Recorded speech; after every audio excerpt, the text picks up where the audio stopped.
وسلام على عباده الذين اصطفى أما بعد فأعوذ بالله من الشيطان الرجيم بسم الله الرحمن الرحيم ادعوني استجب لكم. اللہ جل جلالہ امن والہ اپنی لا شک لا ریب کتاب قرآن مقدس میں ارشاد فرماتے ہیں ادعونی استجب لکم، تم مجھ سے دعا مانگو میں تمہاری دعا کو قبول کروں گا۔ جب اللہ تعالیٰ نے وعدہ فرما لیا اور حکم دے دیا تو اب دعا ضرور قبول فرمائیں گے۔ ان وعد اللہ حق، اللہ کا وعدہ حق ہے، سچ ہے، اس میں ذرہ برابر کوئی شک نہیں۔ اور پھر دعا مانگنے کی توفیق دے دی تو یہ قبولیت کی علامت ہے۔ کوئی کہے بادشاہ وزیر کہ بھئی آ جاؤ ہم تمہیں اتنا مال دیں گے، تو لائن لگ جاتی ہے وہاں کہ بھئی انہوں نے وعدہ کر لیا ہے، اب وہ اپنا وعدہ پورا کریں گے۔ تو دنیا کے حاکم وہ وعدہ کرتے ہیں اور بلاتے ہیں اور پھر عطا کرتے ہیں۔ تو اللہ جل جلالہ امن والہ جو حکم دے دیں اور پھر مانگنے کی توفیق بھی دے دیں، مانگنے کے مواقع میسر کر دیں، تو یہ نور علی نور ہے۔ اس پر ہم سب کو اللہ تعالیٰ کا شکر ادا کرنا چاہیے کہ ہم سب یہاں دعا کے لیے جمع ہوئے ہیں۔ اور کیا دعا مانگنی ہے ہمیں، وہ بھی اللہ جل جلالہ امن والہ نے اپنی لا شک لا ریب کتاب قرآن مقدس میں بیان فرما دی کہ مانگنا تمہیں کیا ہے مسلمانوں، مردوں عورتوں، مانگنا کیا ہے تمہیں؟ فرمایا مانگنے کی چیز یہ ہے ربنا ہب لنا من ازواجنا وذریاتنا قرۃ اعین واجعلنا للمتقین اماما، کہ ایمان والے مرد و عورت، مسلمان مرد و عورت اللہ جل جلالہ امن والہ کی بارگاہ میں یوں عرض کرتے ہیں ربنا، اے ہمارے پالن ہار، پالنے والی ذات آپ کی ہے، ہم دکانوں سے نہیں پل رہے، مکانوں سے نہیں پل رہے، حکومتوں سے حاکموں سے نہیں پل رہے، یہ ساری مخلوق تیری بنائی ہوئی ہے اور تو ہی ان کا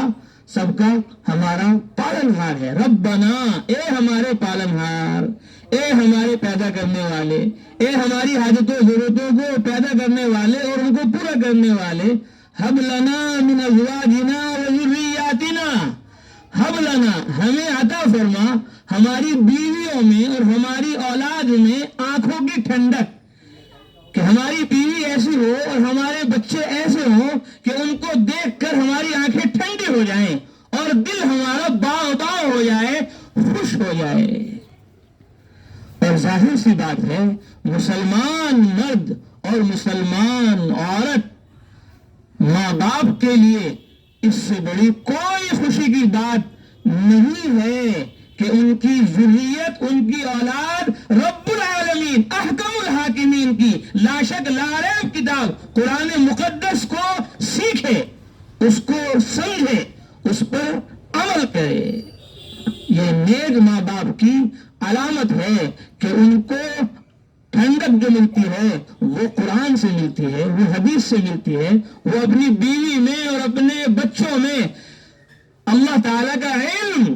دیکھنا چاہتے ہیں، علمی طور پر بھی، عملی طور پر بھی اور دعوتی طور پر بھی۔ تو مانگنے کی چیز یہ ہے کہ اللہ ہماری بیوی کو بھی اور ہمارے بچوں کو بھی آپ حافظ قرآن بنا دیجئے، آپ عالم قرآن بنا دیجئے، آپ عامل قرآن بنا دیجئے، آپ داعی قرآن بنا دیجئے، کیونکہ ساری نعمتیں آسمان زمین اس کے درمیان جتنا جو کچھ ہے وہ سب ہیچ ہے، کوئی قیمت نہیں قرآن مقدس کے سامنے، کوئی قیمت نہیں احادیث مبارکہ کے سامنے۔ خود اللہ فرما رہے ہیں یا ایھا الناس، اے مردوں عورتوں، مشرق مغرب شمال و جنوب عرب و عجم میں رہنے والوں، قد جاءتکم موعظۃ من ربکم، تمہارے پاس تمہارے رب کی جانب سے نصیحت آ گئی، قرآن آ گیا، اللہ کی کتاب، اللہ کا فرمان آ گیا۔ آپ ان سے کہہ دو قل بفضل اللہ وبرحمتہ، کہ یہ قرآن جو تمہیں ملا ہے وہ اللہ کے فضل سے ملا ہے، اس کی رحمت سے ملا ہے، فبذلک فلیفرحوا، مسلمان مردوں، مسلمان عورتوں، مدرسہ محمدیہ تبلیغ القرآن والسنہ میں شریک ہونے والوں، بچوں، بوڑھوں، جوانوں، کہ یہ مدرسہ صرف بچوں کا نہیں ہے، اس لیے ہم نے بارہا کہا بوڑھے، بچے